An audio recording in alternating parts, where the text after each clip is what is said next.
Cult dad, Chad Daybell tried to flee in his car when police discovered the remains of his wife's two children on the grounds of his Idaho property, according to court papers unsealed on Friday. On June 9, authorities ended a months-long search for Joshua J. Vallow, 7, and his sister, Tylee Ryan, 17, when they uncovered their remains at Daybell's Salem, Idaho, home.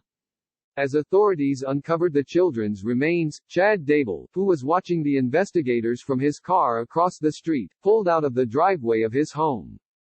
But officers arrested him before he could get away. Daybell is married to the children's mother, Lori Vallow, who was arrested earlier this year and charged with felony child abandonment. Chad Daybell faces charges of destroying or concealing evidence.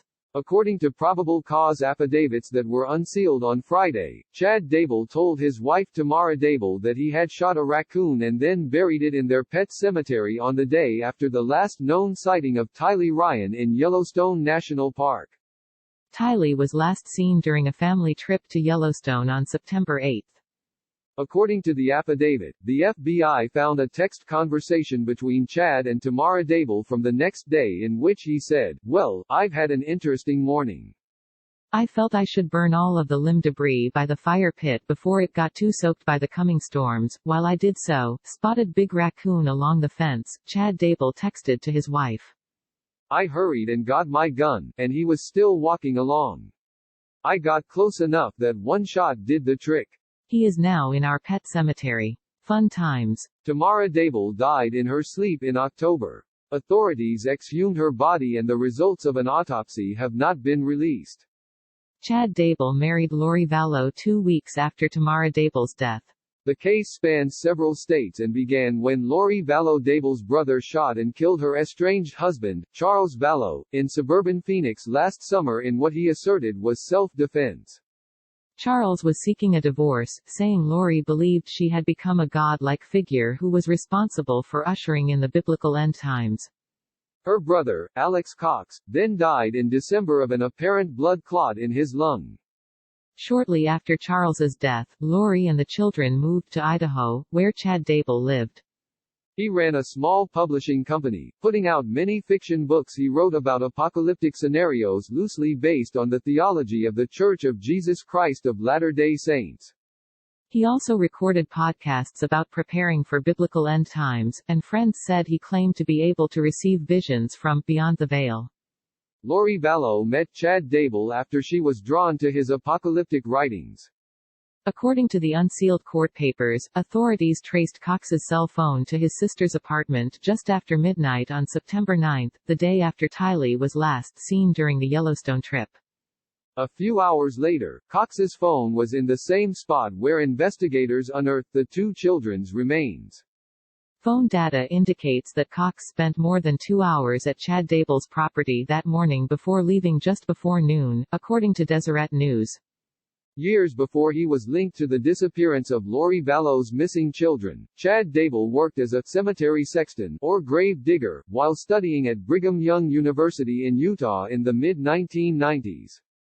Chad described the job in an interview with the Deseret News in 2001. "Taking care of the graves is rewarding, as well as helping widows and grieving family members deal with the trauma," he said. "Sad times are always when you have to bury babies. That's always a poignant moment." Chad published an entire nonfiction book about his experiences that same year, entitled, "1 Foot in the Grave: Secrets of a Cemetery Sexton." He left that job soon after the book was finished and went on to publish more than 25 other titles, many of them about near-death experiences and the end of the world. Chad briefly reprised his sexton role years later in 2008 by working part-time at a cemetery in Springville. 4 minutes after he left, Chad Daybell sent his wife the text about the raccoon that he shot and buried. Investigators thought it was odd that Daybell claimed to have shot a raccoon in the morning since raccoons are nocturnal animals. Chad Daybell's son is said to have told neighbors in mid-July who asked about gunshots coming from the area that his father shot a raccoon out of a tree during the daytime. Neighbors also told investigators that shortly after Tamara Daybell died, they noticed a fire pit being used on the Daybell's property, a rare occurrence. The unsealed court documents also claim that Lori Vallow's friends said they last saw J.J. on September 22. J.J. was said to have been acting up, prompting Cox to take him to his own apartment in the same complex where his sister lived. Cox later returned with J.J. appearing to be asleep as the boy placed his head on Cox's shoulder, according to documents. The next morning, Lori Vallow told a friend that J.J. had been acting like a zombie and crawling above cabinets. She said J.J. had knocked a picture of Jesus off the refrigerator. Cox is then said to have taken the boy once again. According to cell phone data, Cox was on Chad Daybell's property that same morning. The cell phone was traced to a spot near a pond, which is the same location where investigators dug up a set of human remains wrapped in black plastic and duct tape. The remains belonged to someone who had light brown hair, according to the affidavit. Chad Daybell's attorney, John Pryor, filed documents notifying the court of Daybell's not guilty plea late last week. He said Daybell requested a preliminary hearing and a jury trial. Investigators said both Chad and Lori lied to them about the children's whereabouts. Lori Vallow has been in jail since February. Her attorney has indicated she intends to defend herself against the charges. Both are being held on $1 million bond, and both are scheduled for preliminary hearings next month. Police began searching for Tylee and J.J. in November after relatives raised concerns. Police say the Lori and Chad lied to investigators about the children's whereabouts before quietly leaving Idaho. The couple were found in Hawaii months later. July 11, 2019, Lori Vallow's husband, Charles Vallow, is killed by her brother, Alex Cox, in Arizona. August, Lori moves children J.J. and Tylee to Rexburg, Idaho, where Chad Daybell lives with his wife Tammy. September 8, the last time Tylee is seen during a trip to Yellowstone National Park with Lori, J.J. and Alex. September 23, the last time J.J. is seen at his school in Rexburg. October 19, Chad's wife Tammy, 49, dies at their Idaho home. October 25, a friend of Tylee receives a vague "miss you" text from her phone but says that it didn't sound like the teen. November 5, Lori and Chad tie the knot on a beach in Kauai. November 26, out-of-state relatives ask Idaho police to perform a welfare check on J.J. and learn both he and Tylee have not been seen for months. November 27, police execute a search warrant related to the children at Lori's home and discover that she and Chad have fled Idaho.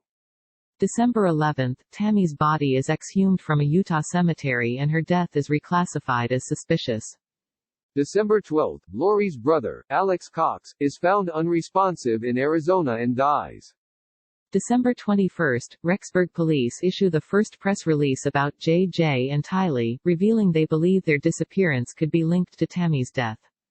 December 24, Lori and Chad issue a statement through an attorney saying they love their son and daughter and look forward to addressing allegations once they have moved beyond speculation and rumor.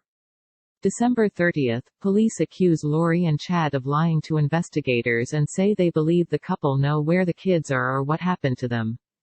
January 3, 2020, police search Chad's home in Salem and remove 43 items. They also comb over sections of the snow-covered yard with rakes and metal detectors. January 26, Lori and Chad are seen for the first time in months as police serve them with a court order to produce the children to authorities in Idaho in 5 days. January 30, Lori misses the court deadline to produce the children to Idaho authorities. February 20, Lori is arrested in Kauai.